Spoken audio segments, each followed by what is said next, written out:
Ja päivää taas kaikille kuuntelijoille.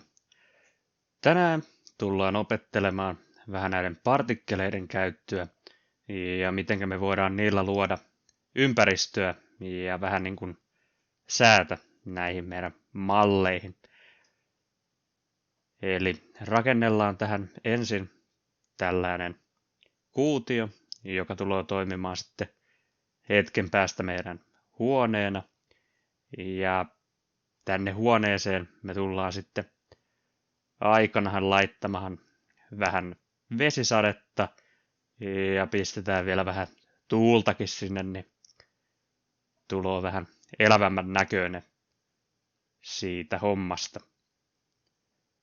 Ja näitä, mitä tässä nyt opetan, niin voi ihan sitten soveltaa myös muunkinlaisiin animaatioihin, mitä te voitte tehdä tällä 3ds Maxilla.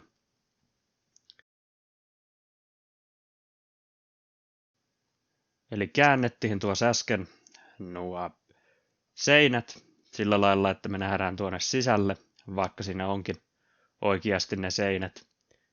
Ja nyt lähdetään sitten tekemään tätä sadetta ja annetaan sille arvot, kuten että kuinka nopeaa sieltä tulee ja minkä kokoisia pisaroita sieltä sitten tulee kanssa.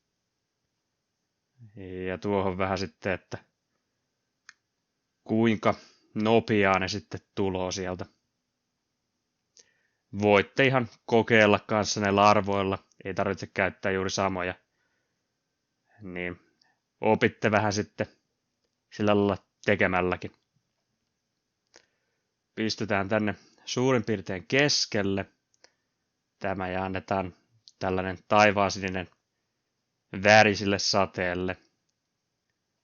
Ja sitten mentiin tänne aikajanalle, vedetään tuohon 30 kohdalle, että se siihen asti sitten satelisi.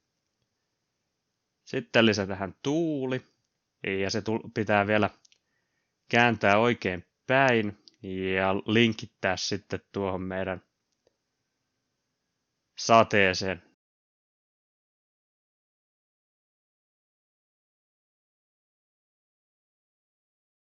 Eli otettiin tuolta tuo snap-tuuli ja vedettiin sitten tuohon noin hommeliin. Tämä oli näin yksinkertainen ja toivon, että opitte jotain ja me nähdään taas ensi viikolla sitten. Se olisi moi!